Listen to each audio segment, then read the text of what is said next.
మొత్తం 70 నియోజకవర్గాలు ఉన్నాయి ఢిల్లీ అసెంబ్లీలో. ప్రభుత్వాన్ని ఏర్పాటు చేయడానికి కావలసిన మ్యాజిక్ ఫిగర్ 36.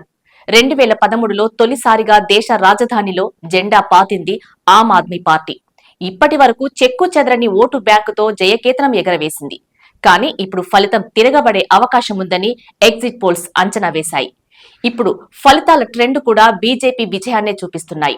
1998లో చివరిసారిగా భారతీయ జనతా పార్టీ ఢిల్లీని పాలించింది. అప్పటి నుండి 2013 వరకు కాంగ్రెస్ పాలించింది. తర్వాత ఇక్కడ అధికారాన్ని కోల్పోయింది. అప్పటి నుండి ఈ రెండు పార్టీలను కాదని ఆమ్ ఆద్మీ పార్టీకే పట్టం కడుతూ వచ్చారు ఢిల్లీ ఓటర్లు. భారీ మెజారిటీతో ఆప్ అభ్యర్థులను గెలిపిస్తూ వస్తున్నారు. అటు బీజేపీ ఇటు కాంగ్రెస్ కు ఏమాత్రం కొరుకుడు పట్టట్లేదు హస్తినాపురి. బీజేపీ అబ్సల్యూట్ మెజారిటీని సాధిస్తుందంటూ ఎగ్జిట్ పోల్స్ స్పష్టం చేశాయి. సగటును 35 నుండి 45 వరకు నియోజకవర్గాల్లో బీజేపీ పాగా వేస్తుందని, ఆయా చోట్ల కాషాయ జెండా ఎగురుతుందంటూ అభిప్రాయపడ్డాయి.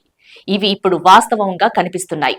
మాజీ ముఖ్యమంత్రి అరవింద్ కేజ్రీవాల్ న్యూఢిల్లీ స్థానం నుండి పోటీ చేశారు. బీజేపీకి చెందిన పర్వేష్ వర్మ, కాంగ్రెస్ అభ్యర్థి సందీప్ దీక్షిత్ మధ్య ఇక్కడ త్రిముఖ పోటీ నెలకొంది. అరవింద్ కేజ్రీవాల్ ఓడిపోతే పార్టీని పొరుగు రాష్ట్రాలకు విస్తరించాలనుకునే ఆయన కల సాకారం కాకపోవచ్చు.